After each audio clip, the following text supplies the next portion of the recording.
Pio Waka Tutuputu Leventush Peso দিছে হাসনাত আব্দুল্লাহ লেভেনচুশ। সেনাপ্রধানের দিক থেকে মূল ভেটোটা ছিল যে ডক্টর মোহাম্মদ ইউনুস কেন, why not any other person. Doctor Mohammad Yunus নামে মামলা আছে, তিনি একজন কনভিক্টেড পারসন। একজন কনভিক্টেড পারসন আসলে কিভাবে একটা দেশের প্রধান উপদেষ্টা হতে পারে? আওয়ামী লীগ একটা লোককে একেবারেই দেখতে পারছেন, এবং বাংলাদেশে তো আলটিমেটলি 30-40% পিপল আওয়ামী লীগকে সাপোর্ট করে। এই 30-40% পিপলের মতামতের বিরুদ্ধে গিয়ে একটা লোককে প্রধান উপদেষ্টা করা উচিত? সেনাপ্রধান লাস্ট আমাদেরকে বলেছিল যে আমি বুকে পাথর চাপা দিয়ে এই সিদ্ধান্তটা মেনে নিচ্ছি। তিতা লাগিছে আমারে যারা বলতেন আমি আর্মি চিফের ভিসের লাইগা দেশের ক্ষতি করতেছি, তারা কোন গর্তের মাল এবার বুঝলেন তো। ওয়াকার 5ই আগস্ট থেকে বিপ্লবকে ব্যর্থ করার মিশন নিছে। ওয়াকারের মিশন না, মিশন কার সেটা আমরা দেখিচ্ছি। ওয়াকার 5ই আগস্ট থেকে ভারতের প্রেসক্রিপশনে চলিচ্ছে, যা যা করছে সব ইন্ডিয়ার প্রেসক্রিপশন। বিক্রম মিশ্র আসছে বাংলাদেশে ওয়াকারের সাথে ঘুটু করতে। ওয়াকার হাসিনার বোন জামাই, হাসিনার পরিবারের একমাত্র সদস্য যে বাংলাদেশে আছে। ওয়াকার কোন প্রোটোকলে বিক্রম মিশ্রের সাথে দেখা করে? বাংলাদেশের সার্বভৌমত্ব কোন রাষ্ট্রের কাছ থেকে সংকটে পড়তে পারে? ইন্ডিয়া তো। সেই ইন্ডিয়ার সেনা প্রধানের সাথে বাংলাদেশের বিপ্লবোত্তর অবস্থা নিয়ে আলাপের কি আছে ওয়াকারের? বিক্রম মিশ্রের সাথে কিভাবে আলাপ করে সে? সবচেয়ে বড় কথা, বিক্রম মিশ্রের সাথে সে আলাপ করার আগে কোন অনুমতি নিচ্ছে? নেয় নাই। এই ওয়াকার 600-র বেশি আওয়ামী লীগার খুনি পুলিশকে রক্ষা করছে জনরোষ থেকে, তারপরে নিরাপদে পার করে দিছে সবাইকে। আয়নাঘরগুলোর এভিডেন্স ধ্বংস করছে ওয়াকার নিজে। প্রফেসর ইউনূসকে আয়নাঘরে ভিজিট করতে বাধা দিছে ওয়াকার নিজে, তারপরে আঙ্গুল উঁচায় হুমকি দিছে। কেউ না, আমি একা রুখে দাঁড়াইছি ওয়াকারকে। আমার বিরুদ্ধে চলে গেছে সবাই, আমার বিরুদ্ধে কি ভয়ঙ্কর ক্যাম্পেইন চালাইছে এই ওয়াকার আর তার সাঙ্গপাঙ্গরা। আমি কারো নাম বললাম না, আপনারা চেনেন সবাইকে। ওয়াকারের আসল মিশন তাহলে আসলে কি? আমরা ক্ষুদ্রকালে ক্লাস 1-এ মনে হয় একটা গল্প পড়তাম, গনি মিয়ার গল্প। আমার বয়সী সবাই জানেন। গল্পটার শুরুটা এরকম ছিল, গনি মিয়া একজন গরিব চাষী, তার নিজের জমি নাই, সে অন্যের জমি চাষ করে, এরকম আর কি। ওয়াকারের নিজস্ব মিশন নাই। ওয়াকার মিয়া একজন গরিব চাষী, তার নিজের মিশন নাই, অন্যের মিশন নিয়ে কাজ করে। চাঁদের যেমন নিজের আলো নাই, সূর্যের আলো প্রতিফলিত হয় চাঁদের পিঠে পড়ে, ঠিক একইভাবে ওয়াকার আসলে ইন্ডিয়ার মিশন পালন করে। ইনফ্যাক্ট আর্মির জেনারেলরা বেশিরভাগই ইন্ডিয়ান লেসপেন্সার। এদের মেরুদণ্ড বেচা দিছে মোদির কাছে, আর বিসি দিছে কার কাছে জানি না। এদিক সেদিক করলে বিসি ধরে চাপ মারে। এই ইন্ডিয়ান মিশন কি? ইন্ডিয়ান মিশন একটাই, আওয়ামী লীগকে ফিরে আনা, আবার বাংলাদেশে তাদের রাজনীতি করতে দেওয়া। বিএনপিকে প্রতিশ্রুতি দিচ্ছে ওয়াকার আর ইন্ডিয়া সামনে নির্বাচনে বিএনপি সরকার গঠন করবে। যদিও আওয়ামী লীগ অংশ নেবে, কিন্তু আওয়ামী লীগ তো কোনো বড় দল হিসেবে সংসদে থাকবে না। তাহলে ইন্ডিয়ান দখলদারিটা মজবুত হবে কি দিয়া? সেটার আবার আর একটা তরিকা আছে। ইন্ডিয়া কখনোই বাংলাদেশে তার দখলদারি মজবুত করতে পারবে না যদি না সমাজে, রাজনীতিতে ইন্ডিয়ান ন্যারেটিভ গুলা বজায় না থাকে। কি কি সেই ন্যারেটিভ? মুক্তিযুদ্ধ, ধর্মনিরপেক্ষতা আর অসাম্প্রদায়িকতার পক্ষে বলতে হবে। জামাতকে বাংলাদেশের শত্রু বলতে হবে, ধর্মীয় উগ্রবাদের বিরুদ্ধে বলতে হবে। ঠিক এই কাজই করতেছে বিএনপি। দেখেন, সে অসাম্প্রদায়িকতার কথা বলতেছে, ধর্মীয় উগ্রবাদের কথা বলতেছে, ধর্মনিরপেক্ষতার কথা বলতেছে, মুক্তিযুদ্ধের কথা বলতেছে, চেতনার কথা বলতেছে, 72-এর সংবিধানের কথা বলতেছে। তার মানে আওয়ামী লীগ যা কিছু বলতো তার সবকিছু এখন বিএনপি বলতেছে। বিএনপি হয়ে উঠছে নতুন আওয়ামী লীগ। ইন্ডিয়া বিএনপিকে সেট করলো সরকারি দল হিসেবে। এখন তো বিরোধী দল লাগবে। এটা ইন্ডিয়া বিরোধী দল ঠিক করে দিতে চায় বাংলাদেশে। আওয়ামী লীগের জন্য জাতীয় পার্টি ঠিক করে দিয়েছিল বিরোধী দল হিসেবে। জাতীয় পার্টির নেতা হারামজাদা জিএম কাদের নির্বাচনের আগে ইন্ডিয়া যাইতো আর পানি পড়া নিয়ে আসতো এইভাবে। আবার বলতো ভারতের সাথে কি আলাপ হয়েছে তা কওয়া যাবে। হ্যাঁ, হারামজাদা। ওরে বাইরে রাখছেন কেন? হারামজাদাকে এক্ষুনি গ্রেপ্তার করেন। কি জন্য গ্রেপ্তার করবেন সেটা পরে দেখা যাবে, আগে গ্রেপ্তার করেন। দেখেন, ও তো মাখন খাইছে। মাখন খাইছে না? ও মাখনের জিনিসগুলো বের করা যাবে, কি কি মাখন খাইছে।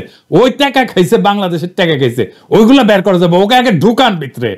বিএনপির বিরোধী দল হিসেবে ইন্ডিয়া আওয়ামী লীগকে চায়, একটা বিশুদ্ধ আওয়ামী লীগকে চায়, একটা ভালো আওয়ামী লীগকে চায়। আর এই আওয়ামী লীগ বানাইতে দায়িত্ব দিছে ওয়াকারকে ইন্ডিয়া।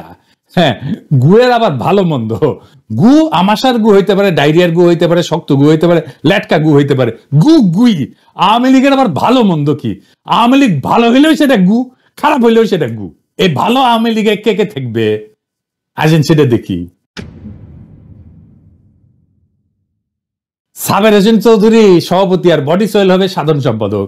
এইভাবে আওয়ামী লীগ পুনর্গঠিত হইবে। এই পুনর্গঠিত আওয়ামী লীগ নির্বাচনে যাবে, এটাই ভারতের সিদ্ধান্ত। বিএনপি একমত হয়েছে এটাতে।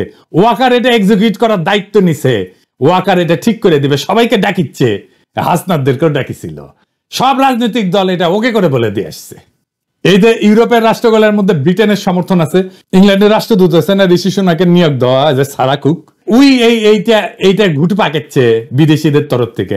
এই কারণে সাবের হোসেন চৌধুরীকে জেলে রাখা যায় নাই, এবং সেই জন্যই মাঝে মাঝে সাদা চামড়া গুলো আইসে মাঝে মাঝে ঘুটু করার চেষ্টা করে, বিভিন্ন জায়গায় ঢোকার চেষ্টা করে। নির্বাচন কমিশনও নাকি এরা ঢুকিছে, ওরা নাকি আবার ইলেকশন আবার মনিটর করবি, ইলেকশন মনিটর ঢুকু দিব একেবারে পিছন দিয়া। আর কে কে থাকবে এদের সাথে? শেখ ফজলেনুর তাপস, শিরিন শারমিন চৌধুরী, সেলিনা হায়াত আইভি, আর সিলেটের সাবেক মেয়র শিন শারমিন ওয়াকারের প্রোটেকশনে ক্যান্টনমেন্টে আছে এখনো। টাইম মতো ওয়াকার বের করবে, মানে ইন্ডিয়া যখন বলবে আর কি ওয়াকারকে। ও তো আবার ইন্ডিয়ার কথা ছাড়া সরে না, হাগামতাও করে না ও ইন্ডিয়ার কথা ছাড়া। শালা এমন একটা দেশ বানাইছি যার সেনাপ্রধান শত্রু দেশের আদেশ না শুনে কিছু করে না। Now, coming on to specifically what you asked for Bangladesh, as far as Bangladesh is concerned, it is too early to take any decision for us. I am very clear, the present military to military relationship is very strong, and we keep exchanging notes on regular basis to avoid any kind of a misgivings. Waker আবার চালাক আছে, বলে army ইনস্টিটিউটে ক্ষতি করা যাবে না, কারণ হাইসানি হ্যাঁ যখন প্লট নেওয়া, গাড়ি নেওয়া, কদম বুঝি খাওয়ার হাসিনার হোকাচাটা তখন জেনারেলরা, আর যখন বাম্বু খায় জেনারেলরা তখন ইনস্টিটিউটের পিছে লুকায়, মানে সৈনিকদের পিছে লুকায়। 5ই আগস্টে পেট মোটা ওয়াকার সৈনিকেরা তোমার সাথে ছিল, জুনিয়র অফিসাররা তোমার সাথে ছিল। জুলাই আগস্টে তুমি ছিল হাসিনাকে ক্ষমতা রাখার মিশনে, হাসিনা হোকাচাটার মিশনে ছিল। 5ই আগস্ট সৈনিক আর জুনিয়র অফিসারদের বন্দুকের নল ঘুরে গেছিল জালেমের দিকে, কোন কমান্ড শুনে নাই সৈনিকেরা, নিজের বিবেকের কমান্ড শুনিছে ওরা। জেনারেলদের কেনা যায়, সৈনিকদের কেনা যায় না, কারণ ওরাই সেই সংখ্যাগরিষ্ঠ জনগণের সন্তান যারা দেশকে ধারণ করে। তোরা শালা মনে করিস দেশটা উপনিবেশ, তোরা কলোনি, আর ওরা মনে করে দেশটা আমার, সেজন্য বিবেকের কথা শোনে। আর তুই যেহেতু মনে করিস কলোনি, সেজন্য ইন্ডিয়ার কথা শুনিস, তোরা সব কয়টা জেনারেল ইন্ডিয়ার কথা শুনিস। এরা কৃষক শ্রমিকের সন্তান, দরিদ্র মধ্যবিত্তের সন্তান। এই সৈনিকেরা ওদের পিওর হার্ট, ওরা জানে ওদের সম্পদ একটাই, তা হচ্ছে বিবেক, তা হচ্ছে ইনসাফ। ওরা কখনো ভুল করেনি, 1971 করেনি, 75 15ই আগস্টে করেনি, 75 7ই নভেম্বরে করে নাই, 2024 5ই আগস্টে করে নাই। ওরা আবারও দাঁড়াইতে হলে জনতার পক্ষে দাঁড়াবে, পেট মোটা জেনারেল ইন্ডিয়ান দালাল লেসপেন্সারদের পক্ষে দাঁড়াবে না। ওরা কোনোদিন মেরুদণ্ড বেছে দেওয়া জেনারেলদের পক্ষে দাঁড়াবে না। মুজিবকে জয় বাংলা করার সাহস হিম্মত সিনিয়র অফিসারদের হয় নাই, জেনারেলদের হয় নাই, হইছে সৈনিক আর জুনিয়র অফিসারদের। খালেদ মোশাররফের খুব ব্যর্থ করে দিছে সৈনিকেরাই, আর জুনিয়র অফিসাররা ভারতের কাছে বাংলাদেশের নতজানু আর্মির জেনারেলদের, সৈনিকেরা জুনিয়র অফিসাররাও স্টুডেন্ট। ওয়াকার বাংলাদেশের সেনাপ্রধান থাকার নৈতিক অধিকার হারাইছে, বাংলাদেশের সেনাবাহিনীর ইজ্জতকে সে ধ্বংস করে দিছে, নিজের পজিশনকে সে খুনি হাসিনা তার দলের স্বার্থ ভারতের আজ্ঞায় পালন করতেছে। জনগণের টাকায় বেতন নেওয়ার নৈতিক অধিকার ওয়াকারের নাই। জনগণের টাকায় বেতন নিয়ে ইন্ডিয়ার এজেন্ডা পালন করা যায় না ওয়াকার নিয়া।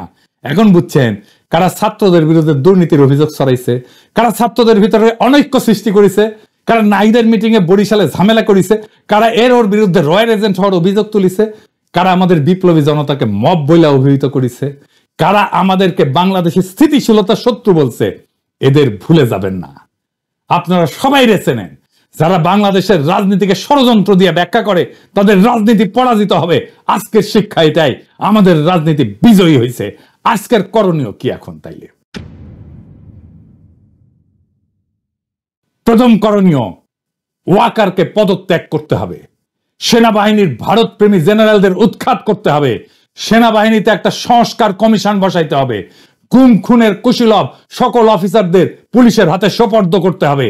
জুলাই বিপ্লবে যে অফিসাররা নিজেরা গুলি চালাইছে, গুলির অর্ডার দিছে, তাদের পুলিশে সোপর্দ করতে হবে। কর্নেল রেদওয়ান কেমনে চাকরি করে? ওয়াকারের বাচ্চা। আমাদের ছেলেদের উপর নিজের হাতে গুলি করে রেদওয়ান, কেমনে আমাদের টাকায় বেতন নেয় সেনাবাহিনীতে থেকে? এখনো বেতনের টাকা কি মিয়া তোমার বাপের জমিদারি থেকে দাও? ওয়াকার ইনস্টিটিউটের সম্মান নষ্ট করা যাবে না, তাই না? মিয়া বেকুবের বাচ্চা, তুমি মিয়া সম্মান নষ্ট করলা কার? ইনস্টিটিউটের সম্মান নষ্ট করছে কে? আর্মির সম্মান নষ্ট করছে কে? কইছিলাম না হারকুলিস হবা না, বুকের মধ্যে স্টেন্ট লাগাই রাখছো, হার্টের রুগী, ওই হার্টন তোমার নাই। তোমারে কইছিলাম আঙ্গুল তুলবা না, ওই আঙ্গুল আমরা চিনি। সকল আওয়ামী লীগারদের সরকারি চাকরি থেকে বরখাস্ত করতে হবে, সকল আওয়ামী লীগের ব্যবসায়ীদের ব্যবসা জব্দ করতে হবে, অনলাইনে অফলাইনে যারা লিগ্যাল লেসপেন্সারি করতেছে তাদের নিষ্ক্রিয় করতে হবে। কিভাবে করবেন আমরা জানি না।